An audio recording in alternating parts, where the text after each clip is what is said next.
복된 소식 아름다운 소리 AM 1590kHz 시카고 기독교 방송입니다.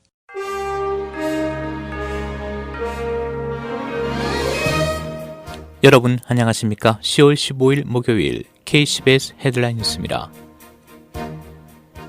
연방대법관 인사청문회 3일째인 어제 에이미 코니 베러 지명자는 과거 대법원의 낙태 관련 판결에 대한 입장을 밝히라는 질문에 대해 어떤 식으로 답하든 향후 소송 당사자들에게 법관이 편향됐다는 인상을 줄 가능성이 있다며 답변을 거부했습니다.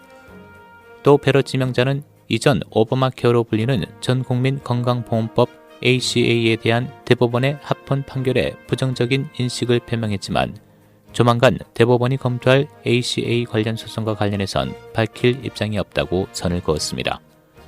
언론은 답변 회피의 전통이 이번 청문회에서도 이어졌다고 보도했습니다. 상원법사위원회 청문회는 오늘까지며 상원 임명 동의표 결과 20일 전체 투표를 거친 후 11월 3일 대선 전에 인준을 마칠 것으로 예상돼 민주당의 저항이 거슬 것으로 보입니다. 트럼프 대통령은 어제 아이오와주 디모인 유세에서 바이든은 부패한 정치인이라는 사실을 밝혔었고 국민들에게 사과해야 한다며 바이든 일가의 유크레인 의혹을 맹비난했습니다. 트럼프 대통령의 발언은 바이든 후보의 아들 헌터의 이메일 등을 토대로 헌터가 자신이 소속된 유크레인 에너지 기업 브리스마 경영자에게 바이든 후보를 소개해줬다는 뉴욕포스트의 폭력성 보도 이후 나왔습니다. 한편 바이든 후보 캠프 측은 코로나 바이러스가 급증하고 있는 가운데 트럼프 대통령의 아이오와 유세에 대한 비판을 이어갔습니다. 트럼프 대통령과 민주당 조 바이든 대선 후보가 기존 2차 대선 후보 토론일인 오늘 각자 동시 타운홀 미팅에 나섭니다.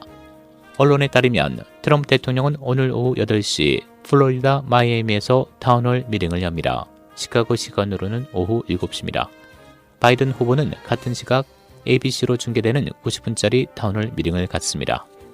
오늘은 대선토론위원회가 11월 대선을 앞두고 2차 대선 후보 토론회 일정을 잡았던 날이지만 토론 방식에 대한 이견으로 결국 토론은 취소됐습니다.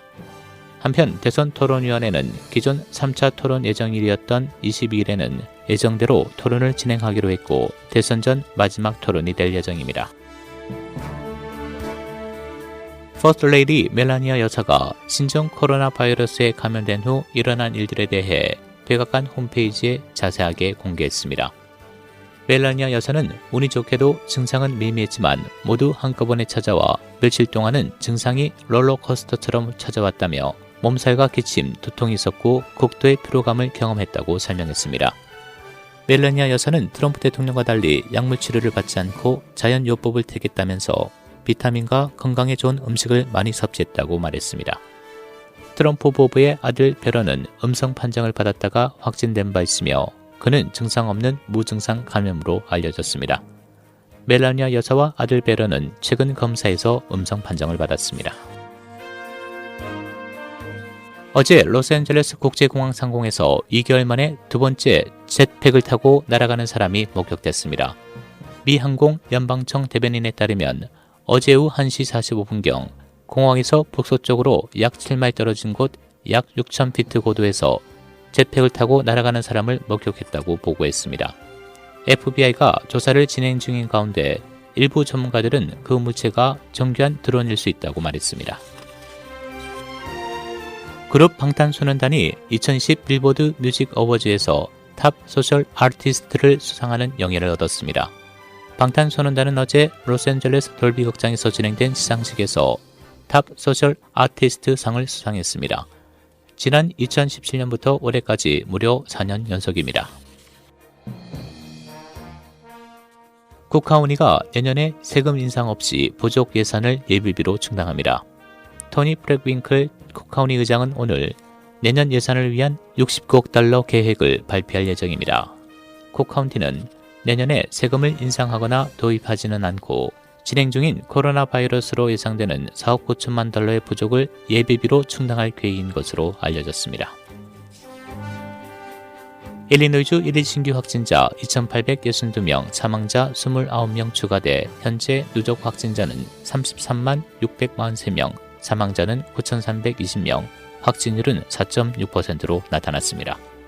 한편 주 공중보건관리 최고 책임자는 어제 주민들에게 코로나 바이러스와 유사한 증상을 가진 사람들의 입원과 새로운 확진자들이 계속 증가함에 따라 올해 휴일 축하 행사는 예년과 다르게 준비하라고 당부했습니다. 53%의 개신교 목사들은 트럼프 대통령에게 투표할 것으로 조사됐습니다. 라이프웨이 리서치의 새로운 여론조사에 따르면 미국 개신교 목사들의 98%가 투표에 참가할 것이라며 이 중 53%의 목회자들은 트럼프 대통령에게, 21%의 목회자들은 바이든 전 부통령에게 투표할 것으로 예상됐습니다. 22%는 미결정, 4%는 다른 후보에게 투표할 것으로 나타났습니다. 이는 4년 전보다 트럼프 대통령에 대한 지지율이 상승한 것이라고 발표했습니다. 날씨입니다. 오늘 흐린 쌀쌀한 날씨 보이겠고 오드러 맑아지겠습니다. 낮 최고 55도, 밤 최저 36도. 내일 대체로 맑은 쌀쌀한 날씨 보이겠고 일부 구름 많은 지역이 있겠습니다. 낮 최고 53도, 밤 최저 38도. 토요일 흐리고 강한 바람도 불겠으며 늦은 밤부터 비가 예상됩니다. 낮 최고 64도, 밤 최저 44도. 주일 오전에 비, 오후에는 대체로 흐리겠습니다. 낮 최고 47도, 밤 최저 36도입니다. 지금까지 진행의 박상준이었습니다.